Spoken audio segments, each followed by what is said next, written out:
Hi, this is Chapter 9 of Psych 241, Developmental Psychology, Middle Childhood Physical and Cognitive Development. Um, Again, as I've mentioned before, if I'm going to kind of touch on some of the highlights through here, maybe point out some of the topics that you may want to focus on. If you have any questions about any of it, please email me, connect with me on Remind, or send me a note and we can set up a Zoom and we can have a conversation about it. Okay, so hopefully this uh, chapter we'll be able to do well on. Okay, so middle childhood. Middle childhood is about 6 to around 12, that range. So it covers 6 years old is like first grade. It covers a lot of that through 12 years old is about 7th grade. Okay, so that's kind of the age. It's a big bucket. So there's a lot of things going on, but this will just bring you the highlights of what's going on during that time for young people. Okay, so there's some learning outcomes. What are the physical development trends?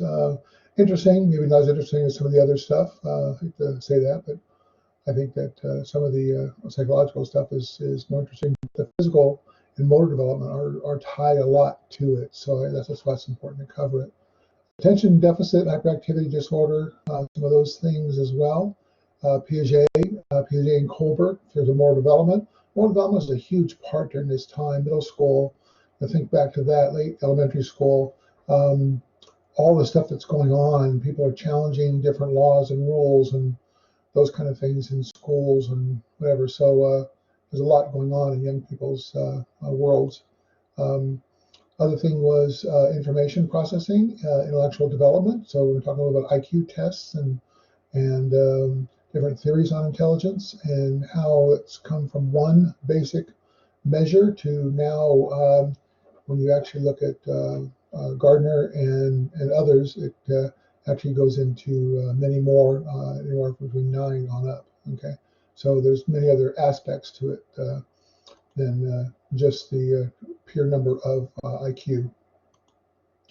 So growth patterns, interesting stuff. But most of us kind of know what goes on. And late elementary school boys generally are lead girls in terms of height and weight. Late elementary school, early middle school, the girls take over. Most of it because their puberty has taken place, and that has some growth hormone to it, and so they take off and they go from there.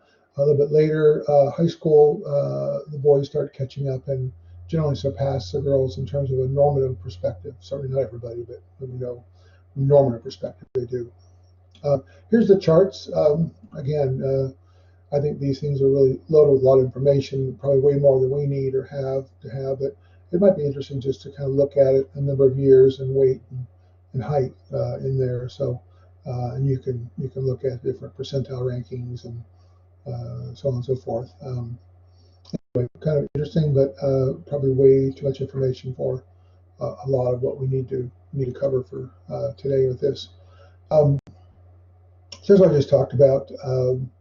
This is the growth patterns of boys and girls and how they can move on. It says boys create more muscle. Part of that is just because of the hormones that are going on. It's not because it might be some structural issues that have to do with some evolutionary aspects, but a lot of that is just because of the hormones that are going on, and that they're women develop more fat and that not to say women are fat necessarily.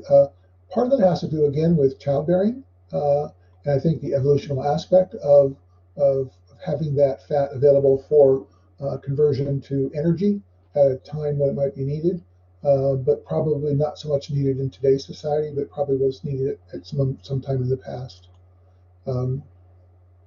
These are obesity, children obesity, 6 to 11 up there. So this is different. Let me see. The green is female, the red male. So these are the different percentages that go on there. Asian American, as we see, an awful lot of them from a normative perspective tend to be a little bit smaller. Um, and a lot of this is diet based. A lot of it is culturally based. And so there's a lot of things that are going on there that are well beyond just the fact that there's an ethnicity or a race involved with those aspects. So here's heredity can cause it. There's always in the nature nurture. I'll say that always a million more times for the end of the semester. We consume a lot of sugary drinks, less healthful food. I'm not sure what's going on during this COVID issue. Hopefully you're eating better at home and not eating so much out. But anyway, that's another thing.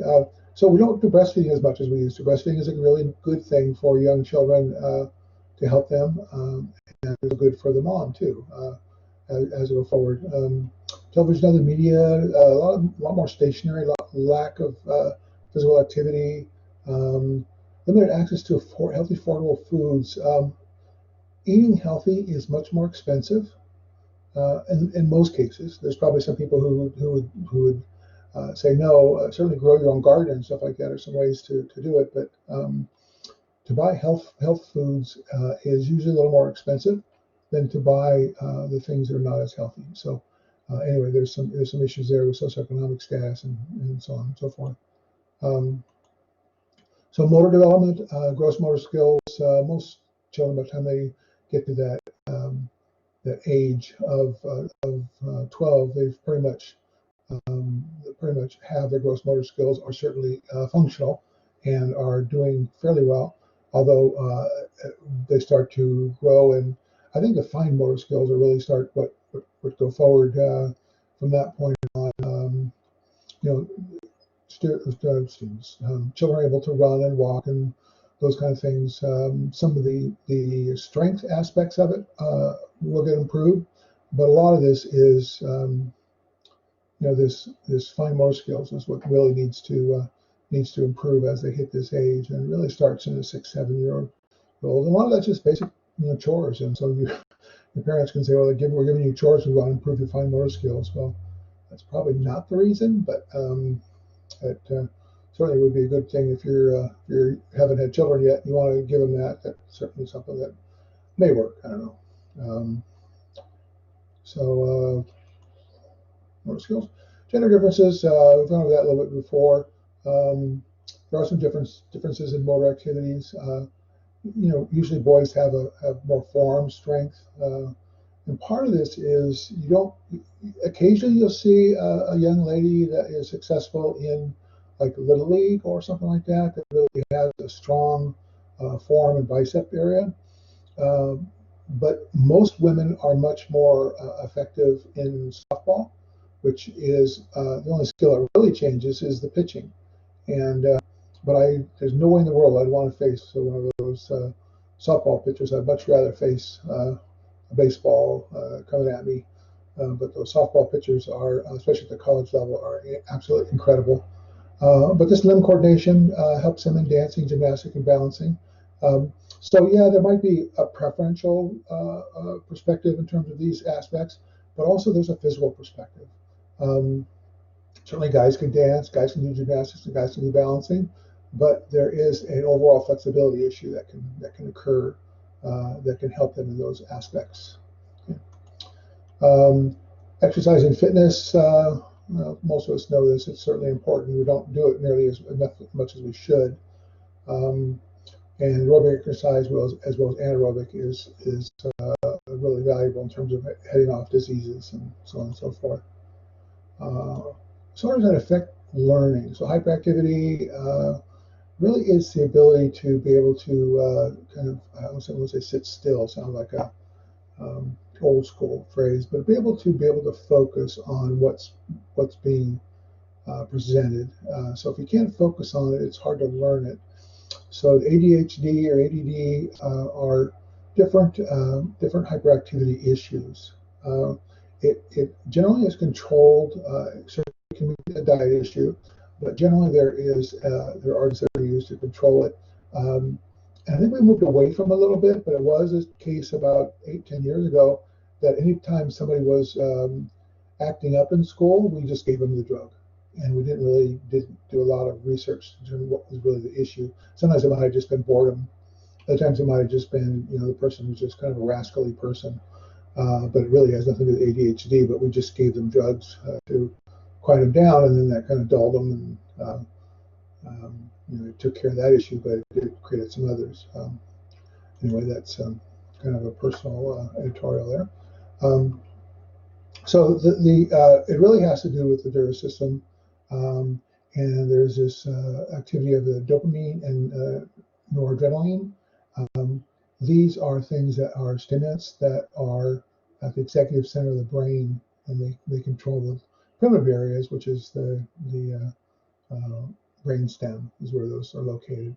Anyway, so what they do is they give medications that will reduce these particular brain chemicals, okay, and help them calm the person down. And so dyslexia is interesting. Most people think it's just where you see everything backwards. Not quite the case. That certainly is something that can occur, but usually it does mean slow reading and reduced comprehension. Part of when you're a slow reader and reduced comprehension means you don't want to read anymore. And so they stop reading because it's either people make fun of them or it's just not fun, not enjoyable, and so they end up falling behind in the reading level, which ends up creating some real problems as they go along. So, example of not yet, but there's an example of coming up. So some of it's genetic factors. There's an angular gyrus, which is part of your brain. Phonological processing. So that impairs from the reading ability. So there's a variety of things that are going on here. It's not just one issue, which certainly is the case most of the time. Here's an example of it. And so sometimes you can see the letters are reversed. Sometimes it is, as you say, was and saw came together. Sometimes it's actual, the letters are actual reversing. I don't see the example here on that, but sometimes they'll make a bird instead of a B, it'll be a D. And so anyway, it's just different ways of seeing things a little bit differently, and the brain is processing it a little differently. It really creates struggles for reading, and reading is the core of everything we need to do in academics. So when a student can't read, they really will turn off to the whole academic environment. And so we need to do what we can to help these young people to be able to enjoy reading, so they learn because of enjoyment. I read because of enjoyment, not just because it's an assignment. So here's dyslexia mainstreaming. Mainstreaming is, and any of us have seen this, is when we take a disabled child and put them in the regular classrooms. And depending on how severe the child is, it may be how long they're in those classrooms. They may have 2 hours a day where they're in the classrooms, and the rest of the time they're in a more of a controlled environment that has more of a one-on-one environment. Other times the person is in the mainstream all the time, and there's another person, like a therapist, who's checking on them periodically. So that's a variety of different things. Mainstreaming that was a key phrase probably about 15 years ago. Cognitive development. So this is cognitive thinking. So this is how they process their thinking. It becomes more logical and complex. So they are able to think through. This is I've talked about the math aspect of this. Is when be able to handle math at a higher level, like either composite math or math 1, math 2, math 3 become critical issues. This is when multiplication tables should be learned by this point, and now they're applied to word problems become much more prevalent during this time as well. So anyway, they're just getting more cognition. Science experiments become more thinking rather than just having the teacher tell you what to do. So as you remember from middle school, there was a lot more working on your own. It may not completely like it was in high school, but it certainly required a different complexity in your thinking. So PSY has this cognitive operations. That's something that again, it gets into the math, the algebra, being able to look at different figures. And what does X mean? Well, generally, a younger child will look at X and say that's a letter. And so how could that be a number? But now we start understanding that it could be the solution to a problem in a math problem or whatever. So children are less egocentric, which means now they start understanding other people have issues. They start becoming more empathetic during this time. Understand laws of conservation. Laws of conservation, that was when we have the two beakers and they're identical and pour one into a tall, thin one. And the child then says, well, that one has the most. Well, that's up until about 6 or 7. Children will say that. After that, they'll understand that it was the same exact liquid poured in there, even though the beaker's a little different shape. At this age, they start understanding that it's the same sum. So conservation of mass, if you've taken chemistry and those types of things, that's when this starts to become important. And this is where children understand it to some extent, beyond 7 on up. That's a Piaget issue. So this would be transitivity is like A exceeds B in some property, and B exceeds C. So this might remind you of some SAT test or something like that, or ACT test. Then A must also exceed C, which really is kind of a philosophical perspective too. If A, then B, or those kinds of things. Seriation is a list of things in progression order, like sticks. So they test this, they give them like 8 or 10 sticks of all different sizes, and they have to put them in size order. 4, 6, or 7, students really struggle doing this. After 6 or 7, they start getting it, and they're able to do different things at once. And even this one, they can seriate 2 dimensions at once. Okay, so this is the idea that it's size and color.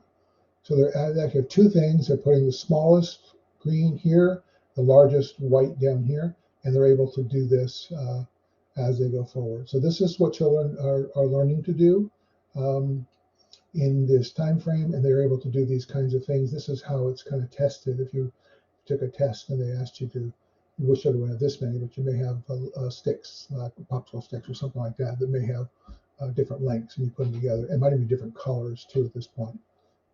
So that's seriation. So class inclusion. So this is where they start understanding the different aspects of subcomponents.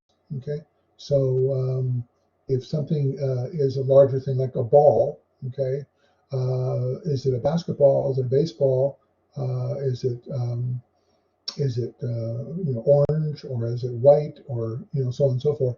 As they start understanding these types of things. Okay, active discovery. This is this is an age when young kids like to get out in the playground and find leaves and stuff like that. That really and they become amazed at the different shapes of leaves and stuff that we as adults look at and go, oh, okay, that's interesting.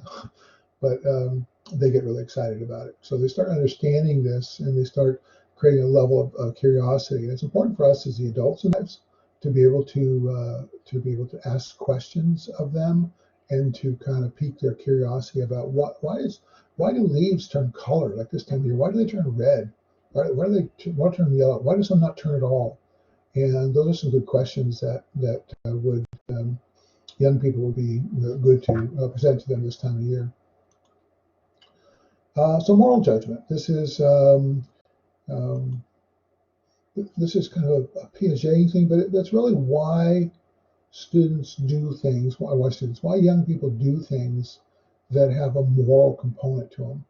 So there's value to the cultural settings. Why do they do certain things?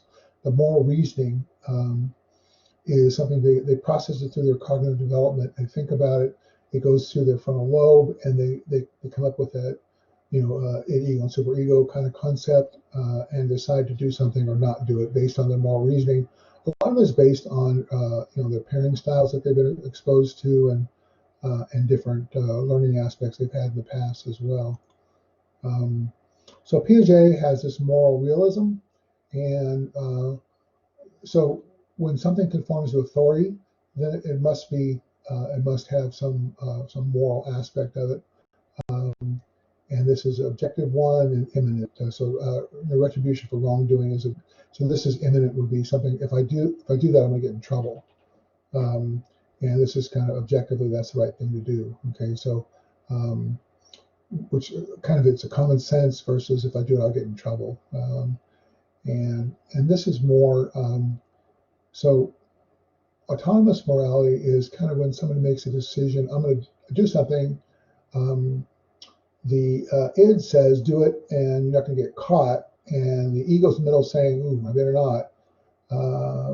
But then the superego is going, no, you really shouldn't. And the id comes back and says, nah, go ahead, you can do it. And you go ahead and do it. And you do it even though you know it's going to do something wrong, it's going to be damage. That would be autonomous morality. So you kind of made a decision to fight through those different aspects. And so Kohlberg did something a little different. He had different dilemmas, he called them. He would position those dilemmas to young students, and then he would watch their cognitive process. What their decision was not important. What was important is are they doing it because it's the greater good of society, or are they doing it because if they do it, they're going to get in trouble? And those are very different aspects of his moral theory. And he has 3 different groupings, and each of those groupings has 3 as well. So there's 9 different categories for Kohlberg. I think it's on the next page. Yeah, so here's his different levels, and here's the different levels. There's the different groupings within the levels. So you can different stages. I'm sorry. You can see why someone did it. This one says it's not wrong to take the drug. This is the Heinz drug dilemma. I think I've talked about it before, but it's a husband has a really sick wife who needs this one drug, and the drug costs $2,000. According to this one, there's different prices on different ones. And he has to make a decision whether he's going to steal the drug or whether he's not going to steal the drug. And so they go through this process of everything from moral universal ethical principles down to if I do it, I get in trouble. Okay, and so along orientation, contractual. So society, we have a contractual aspect of society that we kind of make a commitment to follow the laws and the rules. But we're going to break those, and that's, if you can break those, that's kind of you're in this level 3 post-conventional. Anyway, this is probably a good chart to have out when you do your quiz. It's a nice summation of Kohlberg. Okay, processing selective attention. So now students are able to, when they're going through this time period, very focus on something that might be taking place right in front of them, but there's all kinds of stuff going on around them. So they're able to selectively apply their attention to that particular process. They start understanding this idea of memory.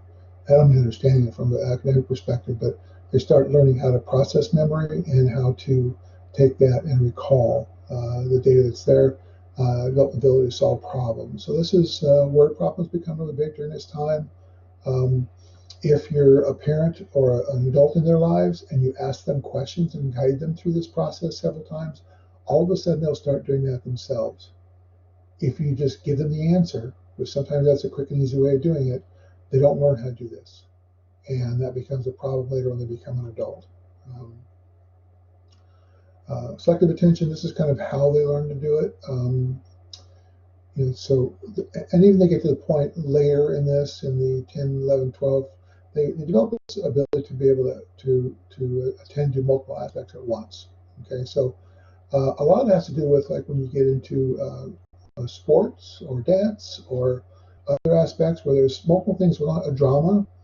You're in a play and there's different people doing different things around you. You've got to remember your lines, and you got to remember your spots, and you got to remember what else is saying. That's this idea right here. A lot of young kids, if you go to a children's Christmas thing, they have to have someone down in front of them that's guiding them through it. If you go to a middle school, many times students are able to do this kind of stuff, where they can actually do that. And dance, another one too, is if you're with a dance group or dance company or dance class, you might have 8 or 10 people who are all doing different things at different times, and your spacing and your position on the stage becomes really important, as well as the movements you're going through. So that's what this is talking about right here. That's when we start learning how to do those things. Different aspects of memory. So, here's this idea. I think we've talked about this before, but sensory memory, you first have some sensory input of it. It's a fraction of a second. If you want to keep working on it, it moves into your short-term memory. It can stay there for about 30 seconds. If you want to keep rehearsing that and learn it to long-term memory here. So this is the concept that I talk about when it says touches of information. When you're in a class, the more time you can touch the information, by that I mean just be exposed to it, whether it's scanning a chapter, looking through a PowerPoint, doing some in-depth reading, conversations with another person, doing a paper, all those things are touches. The more touches you have, the more it moves to long-term memory. The more it moves to long-term memory, the more you actually learn the ideas rather than just study it for the test. And if you're going to go through all this, I didn't, at 18, 19 years old, I didn't get it either, but if you're going to go through all this work you got to do, you might as well learn the topic, especially psychology, because it's applicable to so many other disciplines that are out there. So commit as much as you can to long-term memory, and that way, as things come up in other classes, you will be able to grasp them as well. So anyway, that's rehearsal. That's touches of information. So metacognition, this is how you control your own cognitive abilities and how you focus them. Okay, memory is a good indicator, and so that's they test memory a lot of times to look at a child's cognitive ability. And yeah, there's just some determinants there, which is how they do some of the testing. So meta memory is knowledge of functions, process. So this is how one stores and retrieves information. Young people who have some kind of maybe a cognitive disorder, able to store it, but they really have trouble retrieving it, or vice versa. They're able to retrieve it, but there's nothing there to retrieve. And so that may sound real basic, and it probably is way too basic, but the idea is that this process becomes very difficult to do that. There's even some where there's a processing issue where they know something in their brain, they can say it, but they can't get it to their arm to write it on a test. And that's when we read tests to a lot of people, young people sometimes, because they can answer it, but they can't write it. And there's something that's a block to get it from their brain to their arm. Again, that's probably way too simplistic, but that's how my mind works. It's kind of simple in a lot of ways. So here we go into theories of intelligence. Intelligence started, the Spearman guy came up and he called it really factor, G factor. And there was a S factor that came on later, but first it was just the G factor. It was one component of intelligence, okay? Reasoning and problem solving abilities. That was how we measured intelligence. And then they came up with some specific capabilities after that. So really it kind of got into two. Well, this Thurston started to get into the idea of now that he had 3 or 4, it's the ability to learn, which really is memory, right? Committing things to long-term memory, and then your visual spatial abilities. Okay, so that is, you look at SAT stuff. You look at 3 squares and you figure out which one's the different one, or which 2 are the same, or whatever. Those are visual spatial abilities. That's a processing issue in your brain. Okay, and how well you can determine that. What determines whether there's some issues in your processing. And then Sternberg came along and he came up with this idea of 3 different types. Analytical, okay? So that's kind of your math that you're studying, it's your basic factual data. Your creative intelligence, so this is how you're able to look at a situation and say, this is what I should do, especially something that is not a novel situation, which is something you haven't experienced before, but you're able to pull from your experience and say, okay, well, this is what I've done in the past with something similar, okay?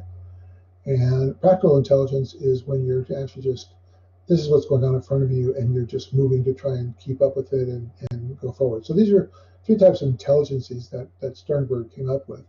Then Gardner came up with actually 9 different ones. Okay, as you can see, it went from G to 9 because people are seeing intelligence is much more complex than just one simple measure.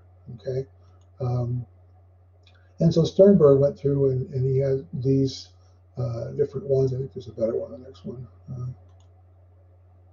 Yeah, so these are his different multiple intelligences: linguistic, spatial, and all of us have one or two or three of these 9 we are usually gifted in. Many times we don't really understand it until later, but we're usually really good in 1 or 2 of them, and others we're not very good at, and that's kind of okay. But what Gardner was saying is we all have some ability in each one of these, and we have different levels of accomplishment, different levels of talent that can allow us to be successful in one of these 9 levels of intelligences that he calls them. So then they wanted to measure this stuff. Originally, they wanted to measure this because they wanted to have something to have a metric for people that are going into college. Okay, so back this guy named Binet, who was at Stanford, he came up with this the Stanford Binet Intelligence, which was eventually called the IQ. So it's the mental age divided by the chronological age times 100. Okay, so that's the math. It gave you a score on. Let me just kind of make this fairly simplistic, and you can kind of add the complexity to it. But mental age is that from a normative perspective, what should a 12-year-old know? Okay, and so if a person is 12 years old and knows what a 12-year-old should know, and pretty much that's it, and their chronological age is 12, okay, then their mental age is 12, chronological age is 12. That's 12 times divided by 12 is 1, times 100 is 100, right? So 100 really is the average age, average IQ or the norming IQ, a better way of saying than average, the norming IQ for the whole Stanford Binet IQ tests, okay? So if your mental age, okay, let's say you were 12 and your mental age was 18, okay, your chronological age was 12, okay, that meant that you had mental age divided by chronological age, you're 1.5 times 100, you have an IQ of 150, okay, which is extremely high. So that's probably not realistic, but that just gives you how the math works. So the test you take gives you the mental age, which is based on norming data that an age group should know, okay, and then you divide it your chronological age, and your 100 is the mid range of that. And so Wexler came up and said, well, there's a whole bunch of other stuff too. So he started looking at all different subtests and strengths and weaknesses, and started to break it down into a lot of different scales. I don't have it right here right now, okay, but he broke it down to all kinds of different groupings. This is what's used a lot more today.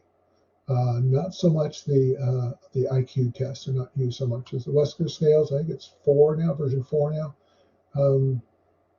And what it does, it really it measures many different tasks. And so there's a list of them here. I think one of the other slides I have. But so this is IQ range. So as we said, 100 is the top of the bell curve. Okay. And each one of these lines here are what are called standard deviations. So one standard deviation away is high average, above average, superior, and very superior. So that one I mentioned before, the person 150 would be very superior. Okay. If your mental age, let's say you're 12, okay, your mental age is 10, okay, then you are 5/6. You would be I don't know, that would be 84. Your IQ would be 84, so you'd be down into here. So this person would probably have some cognitive issues, okay, and that's how it was measured going forward. Uh, the mid-range is 100 and goes forward there. So people say, IQ is 112. Doesn't sound like a lot, but that's actually a pretty bright person. Okay, they say the IQ is 120. 120 is pretty high. 120 is really, well above average, and they're doing pretty well. So anything above 120 is really even superior. In the lower ranges, these are interesting because there is a point in some states where you can't execute somebody who has an IQ lower than, sometimes it's 75, sometimes, which means they had no idea what they were doing. Yeah. And so anyway, they have that. So those are used also for different other intervention programs. Okay, so here's what I think is an interesting point in a lot of this, and this is when you talk about institutional racism. This is when this stuff started to come out. What you've noticed hopefully noticed in psychology and many other early research components, is that the people doing the research and writing the theories were older white males. Okay, so the people who started doing IQ tests were older white males. And they started creating these IQ tests based on their experiences, and not necessarily purposely trying to eliminate people that were people of color or women or younger people, but they're all based on their cultural experience. Okay, this is a cultural bias. So if an older white male created something and created on an older white male experience, somebody who was, let's say, Hispanic, or the new phrase now is Latinx, they would, and they lived in an environment that was primarily Latinx or Hispanic, they would not understand some of the concepts, not because they're not bright or intelligent or real intelligent, but because they've just never been exposed to the words or the different uses of the words. So that creates a cultural bias, okay, which means they got a lower score. And there's even, and I've mentioned this before in other classes, there's even different tests you can take out there that say, here's the Black IQ test, here's the Hispanic IQ test, here's the Asian IQ test. And you can see that if you are an older white male, you took those exact same tests, you would not do well. And a young Black person on the Black one would do real well, a young Asian would do real well, and a young Latino would do real well. Okay, so that's that cultural bias. Cultural free is when they start getting into, they start balancing it out better, start making it more aware of it. They don't rely on that. But one of the things is that middle class children outperform lower class children. Part of this is because there is accessibility to things like reading books, parents at home more than a lower class, because the lower class may have multiple generational there. May also have single mom, single dad, working multiple jobs, not able to really work with the kids. And so there's some issues that come up with that. And really, these tests predict academic success. IQ tests do not predict academic success. As well as even ACTs and SATs, there's a lot of questions still whether those will predict academic success. The colleges still use something, although now with the COVID stuff, they've moved away from those, at least for now. Okay, so these are what's called a Fels longitudinal study. I'm not going to go into it too much, but different groups of people based on this was the different socioeconomic statuses they were in, and so on and so forth. There's a good discussion of this in the textbook, so that might be a place to go and get that. Intellectual disability, so this is that IQ of 70, 75. Like I said, in some states, they're not allowed to execute somebody who commits murder or that, because they have absolutely no idea what they're doing. Absolutely no idea. And sometimes they're in mental institutions as well, or hospitals, or cases. So giftedness is kind of the other end of that. Again, because your IQ of 140 doesn't necessarily mean you have common sense. Doesn't mean that you have a lot of other things going on. It means that you really can devour information, and you can retain it for long periods of time, and then even make some some critical analysis of it, and come up with something new. One of the interesting things I learned when I worked on my doctorate is one of the things about a doctorate is you are creating new information. You're not creating other information. You have to create something new that has never been done before, and that's kind of difficult to find that. So that's kind of what it is. That's kind of when you get into wisdom rather than just intelligence. And not that I'm all that, but anyway. So these are creativity, leadership, and distinction. Usually in these areas, because some of these things really come easy to them. Now, it could be a high IQ, and they could be just a wonderful pianist or violinist or something like that, or vocalist. So there's a lot of different things, especially when you start going into gardeners stuff. So this is what we just talked about. I think attitudes towards education. A lot of people, based on some of the limitation put on them, that are people of color, they don't have some of the educational experience. So getting a college education may not be as important to that family as it is getting a job and making money, especially if that's what the family really needs. And so that's what the children in the family are going to do. Now that's changing, and hopefully that continues to change. And young people continue to understand that getting some kind of education or certification or licensing for jobs, it could even be like a nursing or phlebotomist, or that's a great word, a phlebotomist or some other things like that. It's just more than just going to work at your dollar store or something like that, which could be a great job to have when you're younger. But if you're 35 and that's where you're working, then you probably miss some opportunities early to really improve things in your world. Okay, so these are some creativity is probably creativity and the idea of a what's what I want.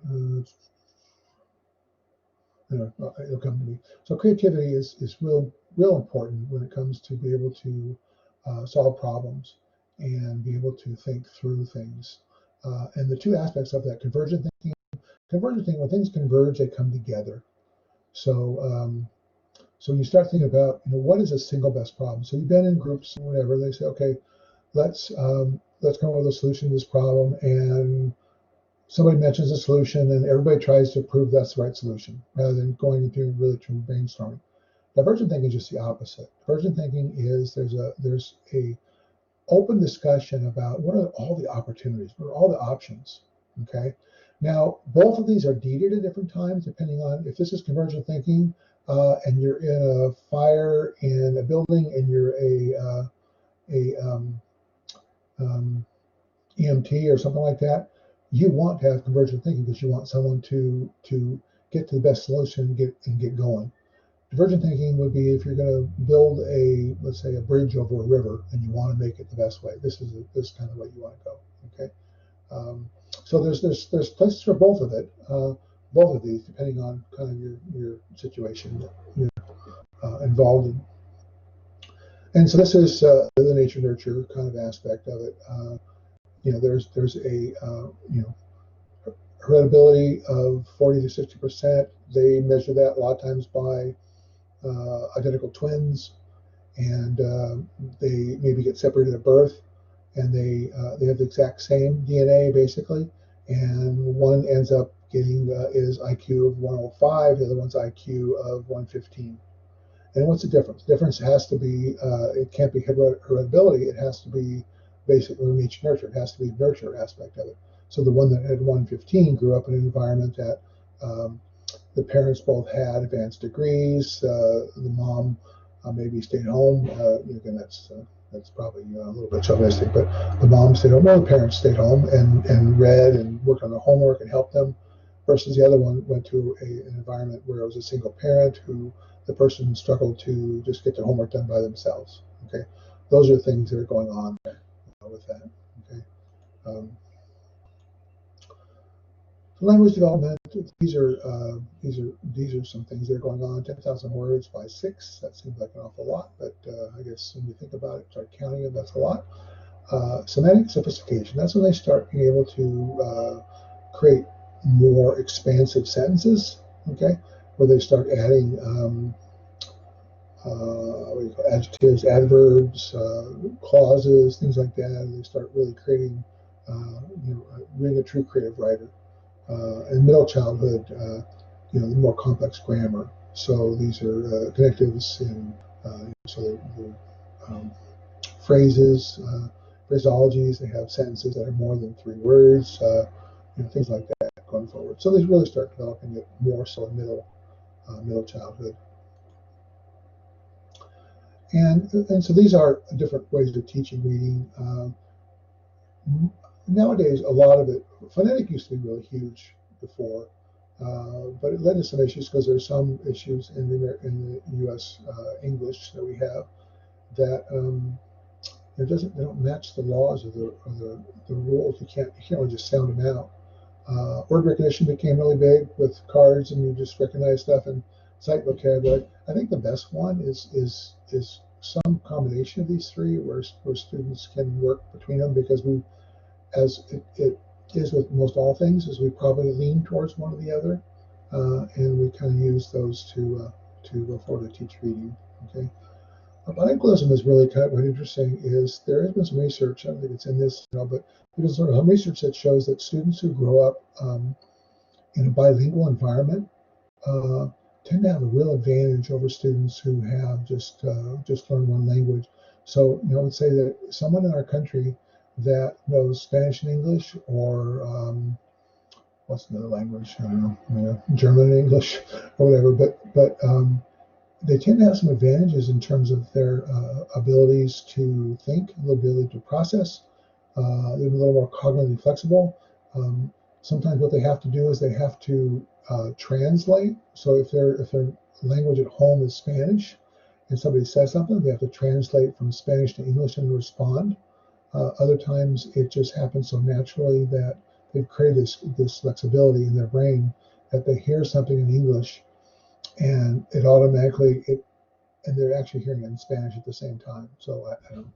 That's probably a really bad explanation of that, but they have this flexibility in especially in their language abilities, that goes well with ones that just have one language. And these are different languages spoken in different areas. So I just see New York is quite a bit. When I worked in Oakland, I was part of the Catholic Church there. We had Mass in 17 different languages on Sunday, and so that was a lot. We had a lot of islanders. Samoa was a big population there. Plus, we just had a lot. So anyway, LA, you can see it's high. Chicago's high. I don't think there's anybody near us in here. Not really. Okay. Well, here it's probably not so much. We're kind of vanilla in what we do. Certainly Spanish and English would be really high, but beyond that, I'd probably not. There might be some of the Native American languages that might register high as well. But anyway, so languages. And so now here's the terms. Okay, so I talked about most of them already today, and hopefully you're going to be able to remember those. And these are the different summaries that are there. Okay, so that's this chapter. Any questions? Let me know via email. Get a hold of me via Remind, and I'll be happy to do a Zoom with you if you just want to talk about something, or if you want to talk about what your final project is going to be. There's some great topics in this chapter for your final projects. Bilingualism would be a great one, and how that affects different cognitive abilities. That would be a nice one to have if you're interested in doing that. So anyway, have a great day, and we will talk to you soon.